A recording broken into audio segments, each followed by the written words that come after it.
Tez bir bal gezmek. Ya.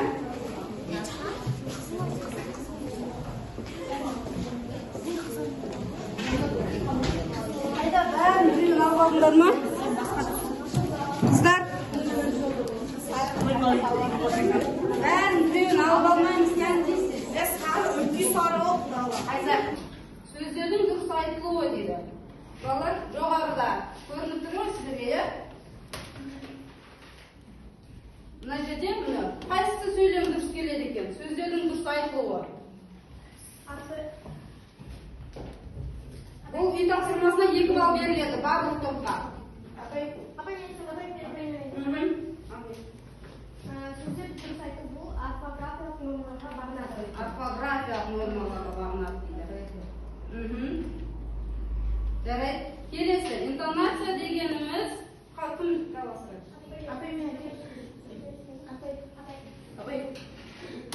Ауызша сөйлесуде сөздер мұтлаққа жағылсын. Ауызша сөйлесу. Жарайсыңдар?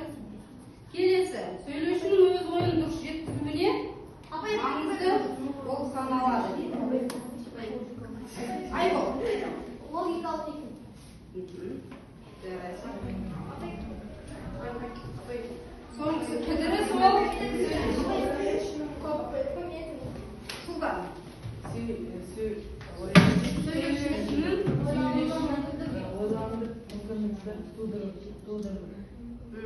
тудырады дейді. Ал балалар, жарайсыңдар балалар. 2 балл барлық топта, барлық топ толық жауап берді деп ойлаймын. 2 балдан аласыздар. Осы үй тапсырмасы бойынша. Бізде міне қараңыздаршы, тақтаға. Бұл бізде ата бабамыздан ежелгі дәуірден қалған нелер екен балалар? Жазулар. Ол заманда бізде мынандай ақпарат болмаған, сондықтан да не істеген? Тасқа қажап жазған. Ол кездегі жазулардың міне үлгілері күлтегін жазуы, үлкен тасқа қажалып жазылған. Ол заманда қалай аталған? Ары бері көшіп қонып жүрген халықты көшпелілердің жазуы. Жарайсыңдар. Демек бүгінгі біздің сабағымыз көшпелілердің жазуы. Біз осы сабағымызда мақсаты бүгінгі біздің сабағымызда бойымызға сіңіретін толықтай меңгеріп алу керек болған мақсатымыз мәтін тақырыбы сөйлеушінің дауыс ырғағы мен сөйлеу мәнері арқылы негізгі ойды анықтау болар, иә? Тұрақты тіркестерді қолданып мәтін құрау. Фразеологизмдерді қамту, иә? Фразеологизмдер жалпы айтқанда тұрақты сөз тіркестері, иә? Балалар, түсінікті ғой сабақтың мақсаты? Жарайсыздар. Ал енді мына жерде бүгінгі біздің сабағымыз ғой, міне. Мына жерде 31-ші бетте көне түркі жазуы мәтіні бар екен.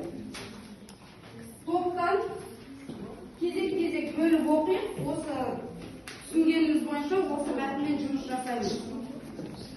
Бірінші, күлтегін тобы. Көне түркі жазуы дегеннен солға қарай дегенге дейін оқи қойшы. Көне түркі жазуы. Орта Азия жерін бағзы заманның егер түркі тілде сызбалардың тұңғыш әріптік жазуы. Көне түркі орхон немесе әліпбиінде 35 әріп бар. Әрбір әріптің түрлі графикалық нұсқалары қолданылады. Бұдан тыс 4 арнайы таңба кейбір дауыссыздардың тіркесін ЛТ, НТ, НЧ, РТ беру үшін пайдаланады. Жазудың бағыты оңнан солға қарай. Тоқтаймыз. Жарайсың, жанып отырады. Келесі топ, жанып тоқтаған жерден бастап бастайық.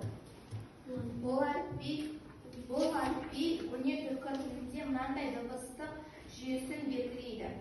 8 дауысты фонема А мен Ә, Ы мен І, О мен У, Ö мен Ö, 4 қана әріппен.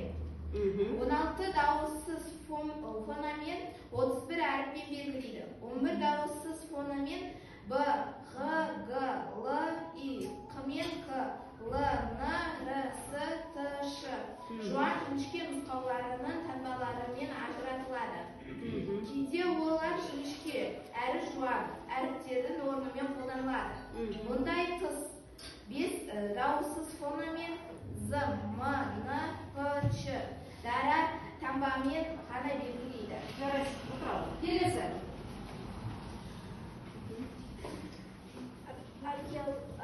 Археологиялық зерттеу барысында жаңадан табылған жазу оңтүстік Сібір мен Қазақстанның ежелгі көшпелі тайпаларына өзіндік әліпбиі болғандығын айғақтайды. Мұның бірі ертіс бойынан табылған сүйек тұмардағы, екінші іле бойынан табылған күміс тостағандағы ойма жазу Жарайсың, отыра ғой. Қарай. Көне түркі жазуы Орта Азия жерін басты заманнан мекендеген түркі тілдес тайпалардың тұңғыш әріптік жазуы. Дұрыс. Қазір тексереміз, е? Қалай ойлайсыздар сіздер? Дұрыс. Ал келесі. Әмина оқи ғой. Көне түркі оқыған немесе әліпбиіндеу екі атты. Келесі оқи ғой. Кім оқиды? Қонзады. Бір даусыз Әрбір. графикалық нұсқалар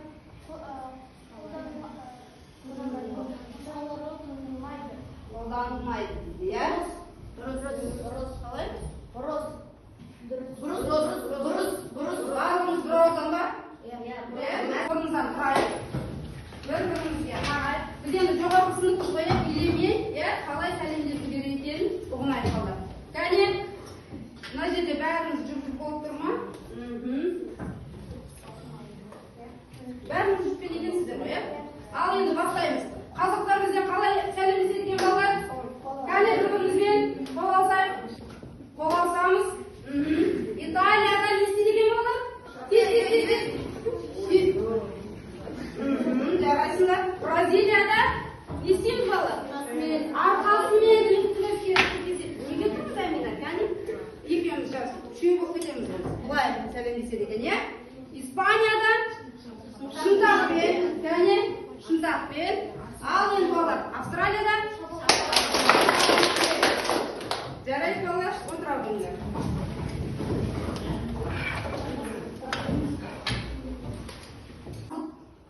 Қайтып басылып, екі көзі жер сүзіп, қайтып тақтаның алдына кібіртіктеп әрең шықты дейді. Осы сөйлемде екі фразологизм қатысқан, олардың құрамында бірнеше сөз болса да, бір ғана сұраққа жауап беріп, баяндауыш қызметін атқарады. Түсінікті ғой, балалар? Ал енді біз осы фразологизм түсінікті болса, өте жақсы.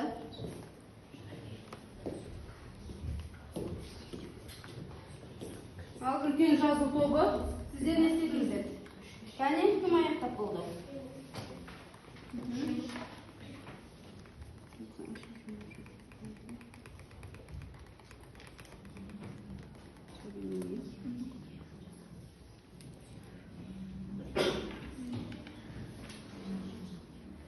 Өте жақсы қазына.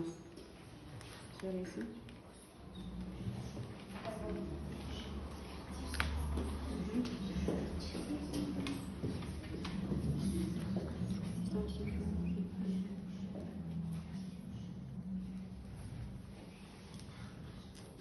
Жарайсың. Тамаша. Ержан.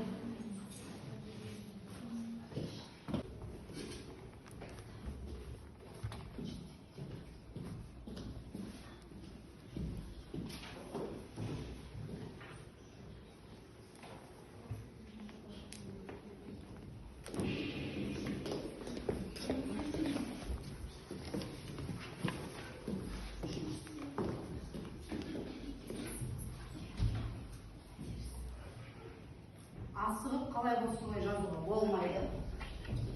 Бағаланасыздар. Менде міне мынандай смайликтер бар. Әр оқушы жеке-жеке бағаланасыздар.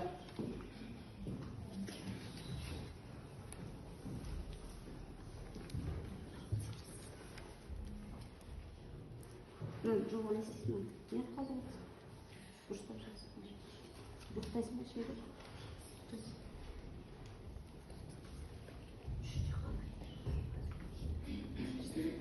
Ой, жарайсың. Керемет, Айса. Бұл сен басқа дұрыстың алың, е? Соны істейміз болған. Ал, оған ай бұл. Келесі жолы не істейміз? Тапсырманы мұқият тыңдап аламыз, е, балдар? Одан кейін орындауға асығамыз тез-тез. Жарайсың. Керемет.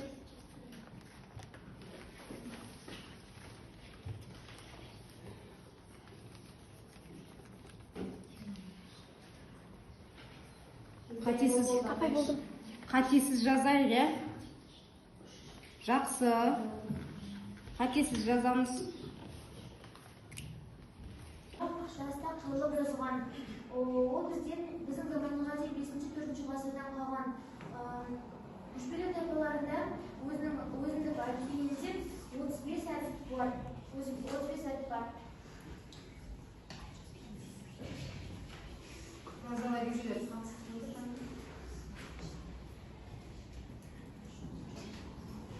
Келесі топ. Бәріміз орындалды, е?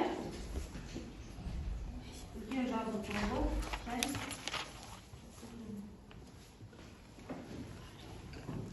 Көне түрік оқыған Енисей әліпбиінде 35 әріп бар екендігі дәлелдейді. Бұдан тыс 4 арнайы қан бар. Кейбір дауыссыздар тіркесін ЛТ, НТ, НЧ, РТ пайдаланады. 8 дауысты фонамен А мен Ә және тағы басқалары, бұлардың бәрі бізге Орхон Енисейдің әліпбиі бар екендігін дәлелдейді. Және әрбір әріптің өзіндік түрлі графикалық нұсқалары бар. Мысалы, 8 дауысты фонемамен А, Ә, Ы, О, У, Ö, Ү жазудың бағыты оңнан солға қарай. Бұдан тыс түркі тілдес халықтарда 4 арнайы таңбаланған кейбір дауыстылардың тіркесі ЛТ, НЧ, НТ, РТ. Олардың жазуы тайға таңба басқандай көрінеді.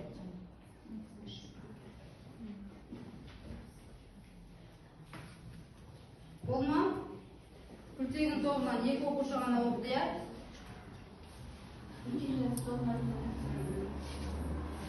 Ай, бұл